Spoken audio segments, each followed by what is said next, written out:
Cristiano Ronaldo তার career শেষ করে দেয়া হয়েছে ফিলিস্তিনের মুসলমানদের পক্ষে কথা বলার কারণে। নাউজুবিল্লাহ পড়েন, এটা আমার কথা নয়। রিসেপ তাইয়েপ এরদোগান, বর্তমানে তুরস্কের প্রেসিডেন্ট, তিনি অভিযোগ করে বলেছেন ক্রিস্টিয়ানো রোনালদোর কেরিয়ার ধ্বংস করে দিয়েছে ইহুদিবাদী শক্তি।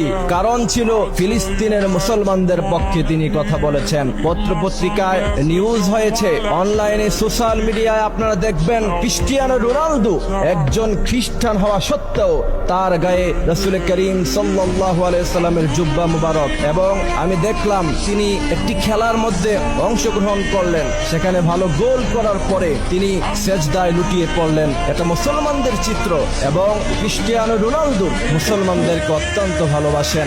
একমাত্র এই কারণে পৃথিবীর সমস্ত অপশক্তি মিলে ক্রিস্টিয়ানো রোনালদোর কেরিয়ার ধ্বংস করে দেওয়ার পায়তারা চালাচ্ছে। ক্রিস্টিয়ানো রোনালদো সে সৌদি আরবে গিয়েছে, মুসলমানদের সাথে সে মিশেছে। আপনারা নিশ্চয়ই জানেন যে আমরা কখনো এই খেলার পক্ষে কথা বলি না, কিন্তু আমার দেশের ছেলেপেলেরা পছন্দ করে নেইমার, এরপর মেসি। অথচ আপনি যদি অনলাইনে একটু ঘাটাঘাটি করেন, আপনি সেখানে দেখবেন যে মেসি, নেইমার ইহুদিদের গির্জায় গিয়ে সেখানে তারা প্রার্থনা করতেছে, তারা ইহুদিদের সাথে একাত্মবাদ পোষণ করছে, এবং গোটা বিশ্বে তাদের ফ্যান ফলোয়ার আছে। কিন্তু ফিলিস্তিনের মুসলমানদের পক্ষে একটি কথা তাদের মুখ থেকে বাহির হয় না। ফিলিস্তিনের মুসলমানদেরকে নির্যাতন করা হচ্ছে, শিশুদেরকে বোম্বিং করে উড়িয়ে দেওয়া হচ্ছে। যুদ্ধ কি জিনিস, যে সমস্ত শিশুরা এখনো পর্যন্ত বোঝে না, তাদেরকে বোম্বিং করে পৃথিবী থেকে বিদায় করে দেওয়া হচ্ছে।